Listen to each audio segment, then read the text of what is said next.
Okay, hi everyone, welcome to this panel discussion on LGBT representation in sport and specifically Saints sport. Today we've got a couple of people with us. I'm Jess, the Athletic Union President here, and we also have Sam. Hi, I'm Sam, I'm the Equal Opportunities Officer for Saints sport. We have Claire. Hi, I'm Claire Scott, I'm the Sports Development Manager here at Saints Sport. And we have Rachel. Hi, I'm Rachel, I'm the Sports Development Officer here at Saints Sport. Okay, great. Well, first of all, we're going to be talking a little bit about LGBT plus representation in sport. Sam, do you want to come to you first? Yeah, I guess from a perspective, it's a very well-known issue that LGBTQ plus people are still very much underrepresented in sport. I can talk from my own sport of rowing that we have very few openly LGBTQ plus athletes, particularly very few openly gay men, and we've also seen in recent years that the issue of sort of trans representation in sport is becoming more and more prevalent, and it's something that continues to affect everyone, not just the community. If you can't see yourself represented in the sport, it makes it even harder for you to want to engage in that sport, and that's particularly prevalent in things like rowing or other sports. Great, definitely, yeah, and being able to have these sort of role models to aspire to and sort of show that a sport is like a welcoming environment is really important. Yeah, I totally agree. There's a saying that you can't be what you can't see, and so if you've never had a role model who looks like you, or then yeah, it's more difficult to be able to get into sports, isn't it?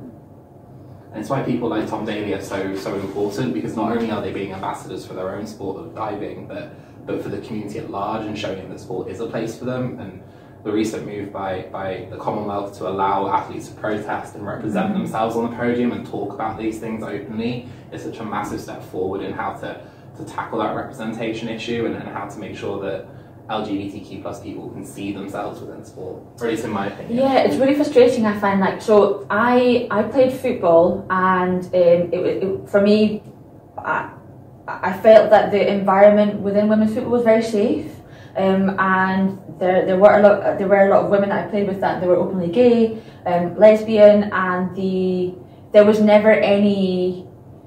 I just felt like a very safe place to play sport and who you were. But I find it fascinating that in the same sport, if you look in comparison to the males game, where it's probably, well, it is the biggest sport in the world, and how there's like a handful of people who have come out. We've seen, I think recently there was an Australian chap, he came out, got loads of like fantastic responses, and I did wonder, would this start then a sudden, oh actually I'm out as well, but it didn't really happen. So there still is that, unfortunately, some sports will be more open and safer, but unfortunately I think, particularly for men, I think it's much more difficult, which makes me really sad, because we know the brilliant things that sports can do for people. You meet new people, it's a great place to be, but it just really makes me sad that that's still the case. Okay, so the next topic is sort of barriers that the community faces in terms of getting active in sport and that kind of thing. So does anyone want to chip in first? I find this question hard, and this is just purely from my experience again. Like, I definitely haven't had any barriers to attending, like if I was going to a rec session, if I was going to take part in a team sport, I haven't felt that there have been issues. However, that's me speaking as a female, and I know that we touched on this before, that I think it is maybe a bit more challenging for males who are maybe as part of the LGBT plus community to be openly gay or whatever in those clubs or societies. So I don't know, I guess I'll turn to you on this one, Sam. And I know that you spoke a bit about rowing and... Yeah, I think a lot of the barriers are internal for the community. Yeah. I think knowing here at Saints Sport that there's no way that we could stop people turning up, even if in an alternate reality we wanted to, there's no way that would ever be possible, and anyone can turn up. I think a lot of the barriers people face are barriers that they make themselves and walls that they construct. And particularly with I think that as a gay man in sport, there's a lot of ideas around masculinity and a lot of things in sport that are tied to this idea of masculinity, and these ideas are quite toxic and quite negative and poisoning. And I think that's one of the problems that we have with gay men being in sport, is that they struggle to conform to these ideas of quite traditional masculinity, and therefore find sport quite an intimidating space. Even if the sport itself and the session itself is accessible, it doesn't feel that way to the person. And I think that's sometimes the biggest barrier is someone's own fear and own intimidation. And for me personally in sport, that was definitely my journey, that it took me a very long time to realise that actually sport itself isn't a problem. It's having the confidence to enjoy sport and wanting to do sport and knowing that sport is safe. And they're all things that you have to do internally, but also things that I think sport in itself should be more active in and not reactive. Yeah, because I do remember, again, I'll keep reverting back to the charter because that for me is the evidence that's out there. And the evidence that was gathered was like, well, people wanted to have a space where they could come, and there was a lot of chat around, or can we do queer Zumba, or can we do like more like gay-friendly activities? And I thought, oh, do you know what? Actually, that's not a bad shout, because that would specifically target a group of people to say, look, this is for you, come down to take part, there's like no strings attached, no barriers, come down and try it out. And I guess one of the great things, I never thought I'd say this, from the pandemic was it made people think very differently about how we interact. So as an example, we spoke about, before we came in here today, we're like, oh, actually, when we couldn't meet in person, the LGBT Society said to us, oh, can we do some activity? It'd be a great way for us to meet each other. And then we ran the rec sports sessions for that group, and actually they were a huge hit. So that's something that we should definitely look at bringing back to the calendar and having a bit more of a diverse option of sport and activity. And it doesn't have to be within a club, it can be once a week, once a month, whatever. But as long as there is that option for people to take part in, I think would be beneficial. Yeah, definitely. I think like that. Not everybody else necessarily wants to take part in really competitive, really rigid training schedules, and so having the option of recreational activities as well, I think is super important. Yeah, like non-committal, so like as little barriers as possible to be able to take part, I think is super important. Absolutely. I think like a big thing as well is that like sport at university and like in adult life is so different from school PE lessons, where you all have to cram into a tiny changing room and have like disgusting PE kits and yeah. I had quite nice PE kit. Okay, well. No, mine was snot green. Yeah. It was not good. We also had the snot green. So like, you know, university sport is so different because you can wear what you want. Like, you can really like turn up to training in the things you feel comfortable in. Like, whether that's like leggings and a big jumper or like the top end sports gear. Like, there's so many options, and you know, people have a really different mindset to sport. It's not people who are being forced into it. It's definitely people who love the sports, and all of our committees, like we have over 500 committee members this year. The reason they're on their committees is because they love their sport and they really want to help other people enjoy their sport. They're never going to turn around and say, you know, actually like badminton's a great sport, but I think that should stay solely between like me and the other badminton players. Like, you know, from my experience on the committee, and I'm sure everyone else is, like the committees and the clubs just really want to share their passion for sport, and that's so different from what you might have experienced in like PE lessons or like when you're younger. Yeah, I think from having worked here as well, Jess, is that people are now starting to be a lot more open around things like non-binary, the trans community, and since having been working at Saint Sport for the last 6 years, we have come across students who are transitioning male to female, female to male. And there has been that question of, well, I don't know where I fit in that sport.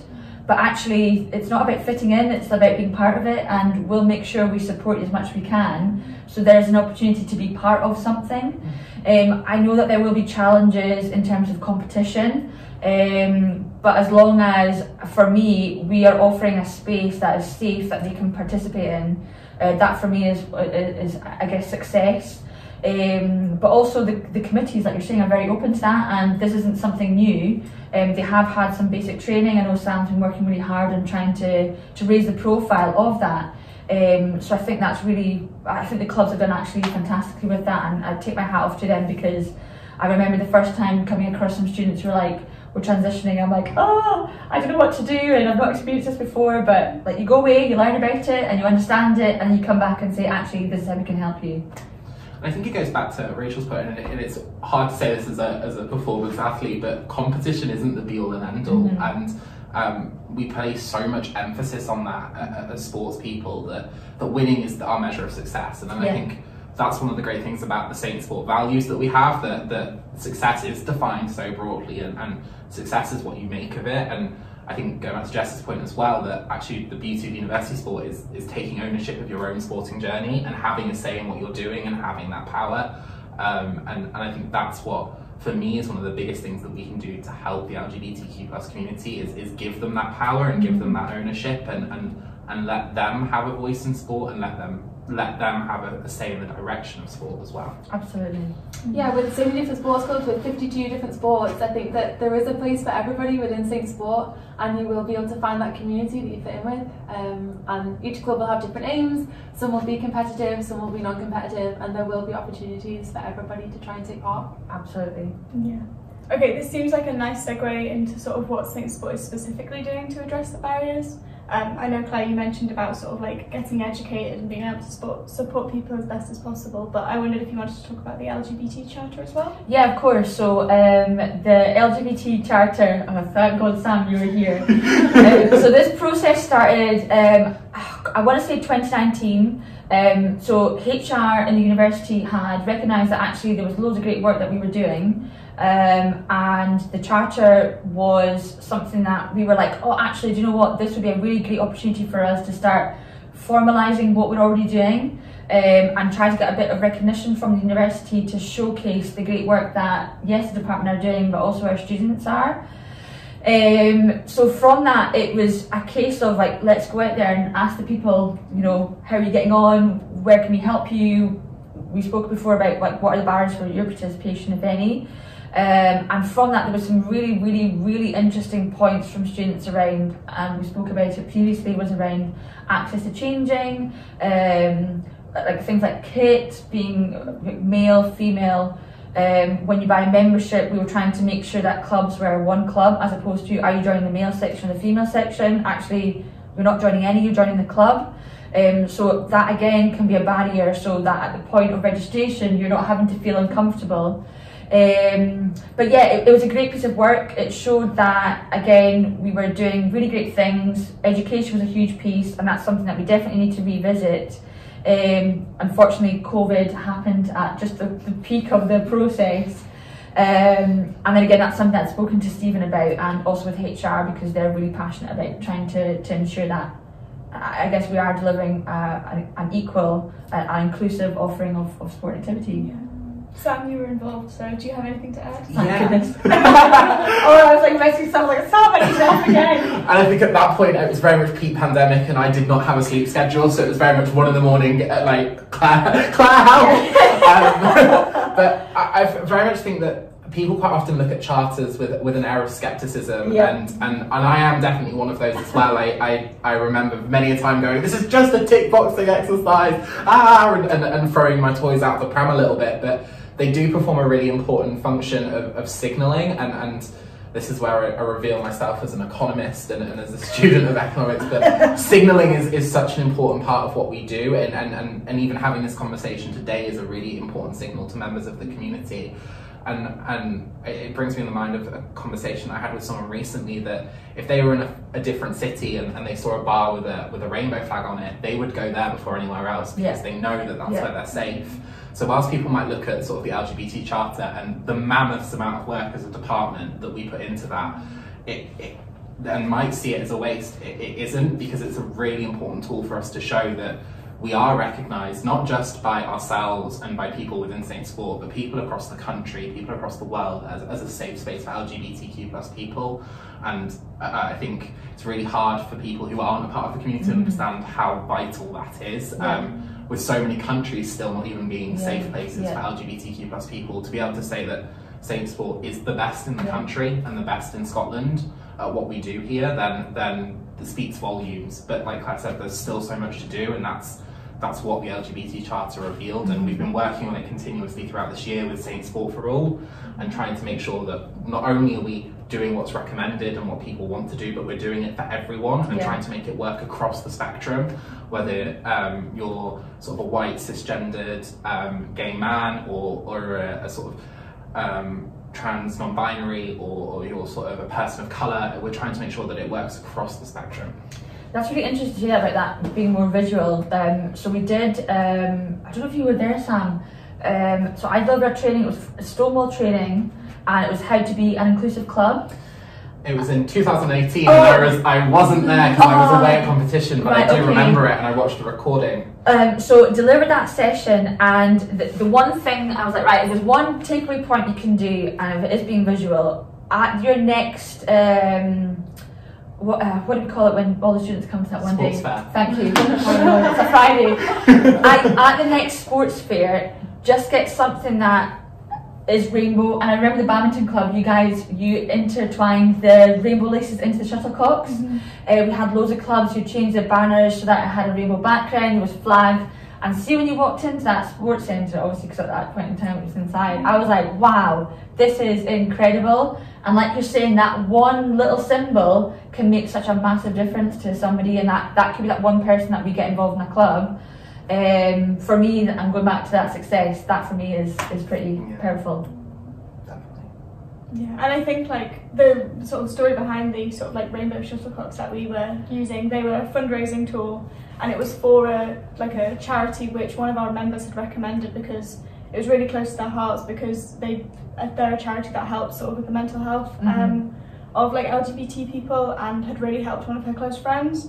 And so like, oh, that's brilliant. You know, it really resonated with the club, and it was something that we sort of worked across like on sort of throughout the year. I think that's sort of what's really like positive to see as well, is not just when clubs are sort of like showing up on like particular days or like particular campaigns, but when they're really like focused throughout the year. And recently we collected sort of some examples from clubs about how they show the Saints values, and one of the values is inclusivity. And some of the responses for clubs was like, you know, really, really great to see, like even clubs like who you might not think, you know, not the big name clubs, but like for example the parkour club came back and said like, you know, because of this sort of relaxed and sort of varied nature of their sport, they encourage and like they attract a lot of LGBTQ members, and they are like really proactive in terms of like correctly like naming their members, like making sure that they feel in a safe environment, and provide lots of sort of flexibility around that. And it was just really like great to see that like for the clubs, like, you know, LGBT doesn't end on like LGBT month or anything like that. You took the words right out of my mouth, and that's one thing that we can be very reactive to, and be like, oh well, we know that Rainbow Lace campaign is coming up, you better go out and do X, Y and Z. Yes, we do celebrate it, but actually that should be embedded in everything that we do, from the moment that person joins the club to the day that they turn up to training, to the day they train on a Wednesday, or take part in sport on a Wednesday. That should just be the culture that we have here, and it's embedded from the moment that person starts their sporting journey. And it's really important to stress that that's not just for the LGBTQ plus community, and I think that's one of the things that the wellbeing officers do so fantastically, is that yes, mental health is an issue that disproportionately affects LGBTQ plus people, and most LGBTQ plus people suffer from some form of mental health condition. That does not mean that clubs should just be focusing on LGBTQ plus mental health. They should be making their club a safe space for mental health all year round, and that will benefit the LGBTQ plus community, even through just the sort of indirectly, even without intention. But that's the bit that people misunderstand when we talk about these campaigns, that you're not benefiting one community, you're benefiting everyone, and everyone benefits from having LGBTQ plus members, even if it's better playlists in the car there, or better music taste for sure. Everyone benefits from having LGBTQ plus members in them, and everyone benefits from diversity. Absolutely. And so it's about bringing everyone up together rather than targeting one group. And I think that's the great thing about the new role of Equal Opportunities Officer. And that's the great thing about sort of the new structure within Saint Sport, and particularly within the student sport team, is that it's there designed to help build everyone up. Do you want to talk a little bit more about your specific role this year, Sam? Yeah, so when me and Claire worked together last year, I was volunteering in engagement, and again, it doesn't sound directly related to LGBTQ plus issues, but I think that reflects how deeply embedded inclusivity is within Saint Sport. Because of the work we did there, and recognition of how much time these things take and how much work does need to go into them, it was decided that well-being and equal opportunities would be separated, and sort of volunteering engagement would be separated. So we have a new structure, and this is the first year we've had an equal opportunities officer, and my main work is working with Saint Sport for All and working with all the clubs, as well as sort of the wellbeing subcoms and the subcoms on the union side, to try and make sure that Saint Sport is very much taking an evidence-based approach. And that sounds very formal, but it means that we're being led by the community and that we're listening to people. And I think that goes back to what we've all been saying about sport, is it's a way to get to know everyone and bring people together, and this is just a formalisation of that, and a more boring way of doing it, because I'd much rather be doing it downstairs in the sports hall, but sadly we live in the world of Teams meetings and calendars and diary meetings and email, but it's an important part of what we do, and it's an important way to guide the conversation forward. Absolutely. And Rachel, you also manage some of the interns or work very closely with the ones who do the recreational sport. Do you want to say a little bit about that and how that's a welcoming place for LGBT students? Yeah, definitely. So the recreational sport is a weekly programme that's free, and it's welcoming to all students of any background. They can come along and take part in a range of activities. The most popular one at the minute tends to be dodgeball. Super inclusive. You can bring your friends, whether you live in halls, whether you're a competitive athlete, or whether you're just there for the recreation and the fun. It's a great opportunity for anyone just to come down and get some exercise, meet some new people, make some new friends. And yeah, it's just fantastic that we have these opportunities for people to be able to get active in the way that suits them. How much are those sessions? Free! Totally free! And I think this brings us on nicely to like the benefits of sport. Mental health, you know, sport is absolutely incredible for anybody's mental health, whether they're a member of the LGBTQ plus community or not. It's such a fantastic resource that anybody can get involved with. Absolutely. Yeah. Even like going for a walk, sometimes we're quite bad for it in here because you get so distracted with what you're doing, but yeah, getting out, getting exercise, or rather than, I remember I was at a conference in Edinburgh University where they changed a lot of their language around why we go to the gym, and it was something as simple as like a lot of people associate going to the gym with like weight loss or how they look, body image, but actually, well, let's go and boost our mood. Let's go out, because how do you feel when you've played sport? You feel amazing, you feel fantastic, and just go in there and come out and feeling much better than the person I guess you were before you went in. But yeah, like we know the benefits, meeting new people, making new friends, and creating that your own little community within that, and you do make friends for life. I still speak to my pals that I went to uni with. That was, I'm not going to say when that was, but we still keep in touch a lot, and yeah, they're friends for life, and I know that we say that we create saints for life, and I strongly believe that.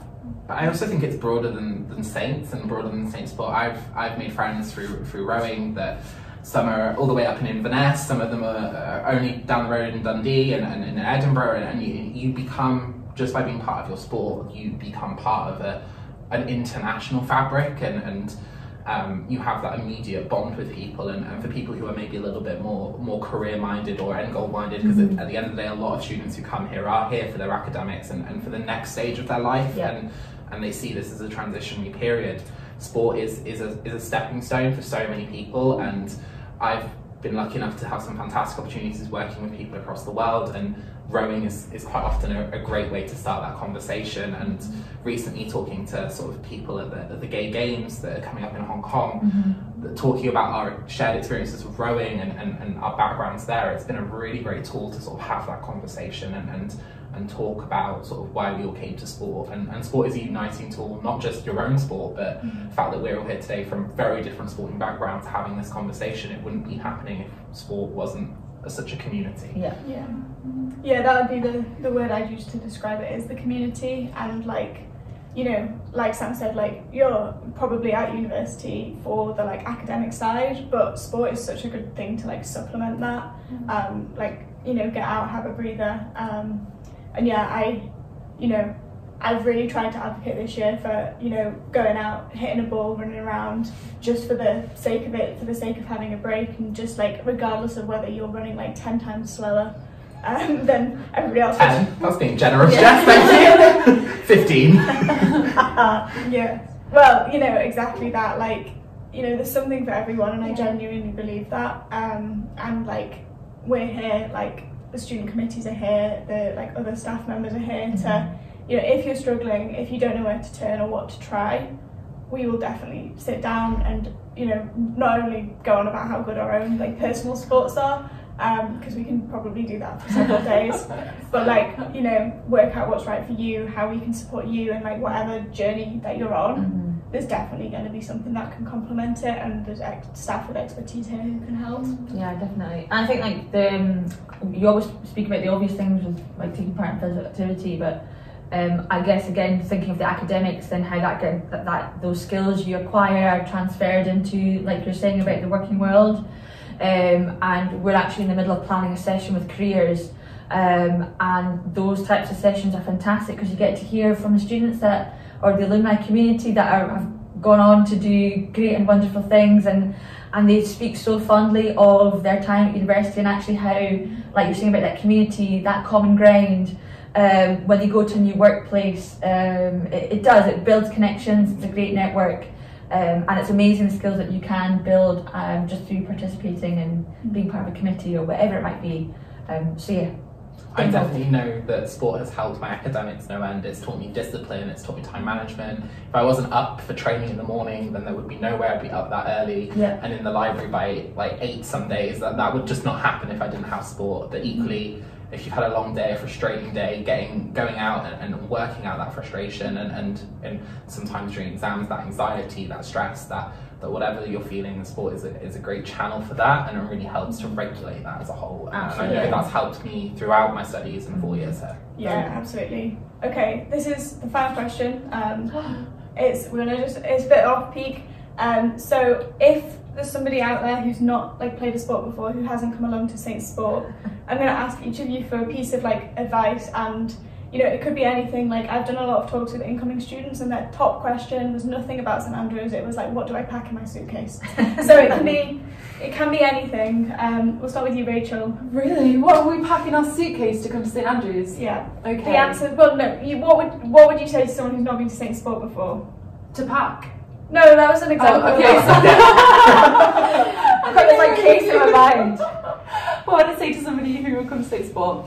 I would say that their opportunities are all out there, and if you want to go and try anything, then there'll be so many people who are welcoming and friendly, and you should just take the jump and find yourselves a whole new community of incredible friends and incredible opportunities. So take the jump.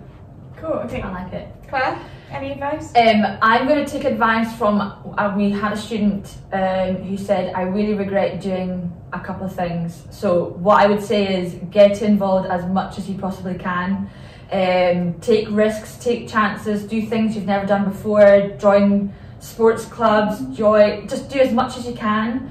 And the benefit of that as well is, well, I think anyway, we'll get to know you, and in that way we can help you a lot better, and yeah, just get involved with as much as you can. No regrets, just go for it, and hopefully you'll have an amazing experience and no regrets.